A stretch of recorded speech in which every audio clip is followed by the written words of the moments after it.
നമസ്കാരം. കണ്ണൂർ ജില്ലയിൽ CPM നേതാവിനെതിരെ ഗുരുതര ആരോപണവുമായി സാമൂഹ്യ പൊതുപ്രവർത്തകൻ രംഗത്ത് വന്നു. കണ്ണൂർ ജില്ലയിൽ 10 ഏക്കർ ഭൂമിയും കെട്ടിടവും CPM നേതാവ് അനധികൃതമായി കൈയടക്കി എന്ന ഗുരുതര ആരോപണവുമായിട്ടാണ് മനുഷ്യാവകാശ പ്രവർത്തകൻ കൂടിയായ വ്യക്തി രംഗത്ത് വന്നത്.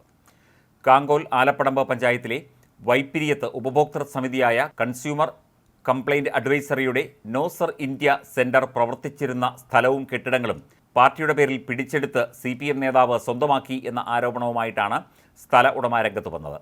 പാലാ സ്വദേശിയും ഇരിട്ടി എടൂരിലെ താമസക്കാരനും മനുഷ്യാവകാശ പ്രവർത്തകനുമായ മണിമല നിരപ്പേൽ മാത്യു ആണ് പരാതിക്കാരൻ.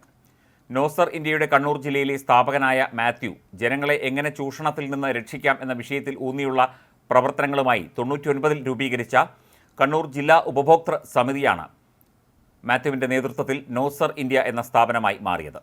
ഈ സ്ഥാപനത്തിനായി മാത്യു വൈപ്പിരിയത്ത് 2 പേരിൽ നിന്നായി 9 ഏക്കർ 80 സെൻറ്റ് സ്ഥലം വാങ്ങി ചുറ്റുമതിലും 27 കെട്ടിടങ്ങളും നിർമ്മിക്കുകയും 2003 ഏപ്രിലിൽ നോസർ ഇന്ത്യ സെൻറ്ററിൻ്റെ ഉദ്ഘാടനം നടത്തുകയും ചെയ്തിരുന്നു. 100ഓളം കട്ടിലുകൾ, കിടക്കകൾ, കമ്പ്യൂട്ടറുകൾ, 2 ജനറേറ്ററുകൾ, 100 പേർക്ക് ഭക്ഷണം കഴിക്കാനുള്ള സൗകര്യങ്ങൾ, പാചകത്തിനുള്ള പാത്രങ്ങൾ തുടങ്ങി എല്ലാ സൗകര്യങ്ങളും ഈ സെൻറ്ററിൽ ഉണ്ടായിരുന്നു. 65 പേർ ജോലിക്കുണ്ടായിരുന്ന സ്ഥാപനത്തിൽ ജീവിത വഴികളിൽ ഒറ്റപ്പെട്ടു പോയ 40ഓളം പേരെ ഇവിടെ താമസിപ്പിച്ചു. 1 ഏക്കർ സ്ഥലത്ത് കുളമുണ്ടാക്കി, ജലസേചന സൗകര്യമുണ്ടാക്കി, കൃഷി ആരംഭിച്ചു. കൂട്ടത്തിൽ പരിസരത്തെ വീടുകളിലും ജലവിതരണം നടത്തി. പരിസരങ്ങളിലെ കുട്ടികളെ സ്കൂളിലാക്കാനും തിരിച്ചു കൊണ്ടുവരാനും വാഹന സൗകര്യം ഒരുക്കി. 1000ഓളം പുസ്തകങ്ങളുള്ള ലൈബ്രറി ഉണ്ടാക്കി.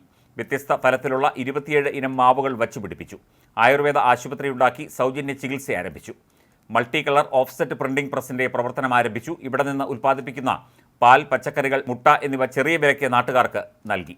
എല്ലാ രീതിയിലും പഞ്ചായത്തിൽ സമൂലമായ മാറ്റങ്ങൾ തുടക്കം കുറിച്ചുകൊണ്ടായിരുന്നു നോസർ ഇന്ത്യയുടെ പ്രവർത്തനം മുന്നോട്ട് പോയത്. 5000-ഉം 10,000-ഉം സെക്യൂരിറ്റി തുക വാങ്ങിച്ചായിരുന്നു തൊഴിലാളികളെ നിയോഗിച്ചത്. അതിനിടെ സാമ്പത്തിക ഞെരുക്കം വന്നപ്പോൾ സമരം ചെയ്ത തൊഴിലാളികൾ സ്ഥാപനം പൂട്ടിക്കുന്ന സ്ഥിതിയുമുണ്ടായി.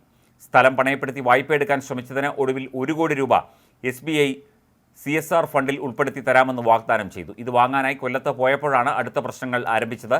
വിവരമറിഞ്ഞ് തിരിച്ചെത്തിയപ്പോൾ 100ഓളം ചെറുപ്പക്കാർ തൻ്റെ സ്ഥാപനത്തിന് മുന്നിൽ തമ്പടിച്ചതായിട്ടാണ് മാത്യു കണ്ടത്.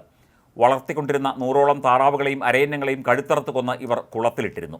ഈ സെൻറ്റർ തങ്ങൾ പിടിച്ചെടുത്തതായി അവർ തന്നോട് പറഞ്ഞു. വസ്ത്രങ്ങൾ പോലും എടുക്കാൻ അവർ അനുവദിച്ചില്ല. 2006 ഡിസംബർ ആയപ്പോഴേക്കും എല്ലാം കവർന്നെടുത്തതിനെ തുടർന്ന് ഒന്നുമില്ലാത്തവനായി താൻ മാറിയെന്ന് മാത്യു പറയുന്നു.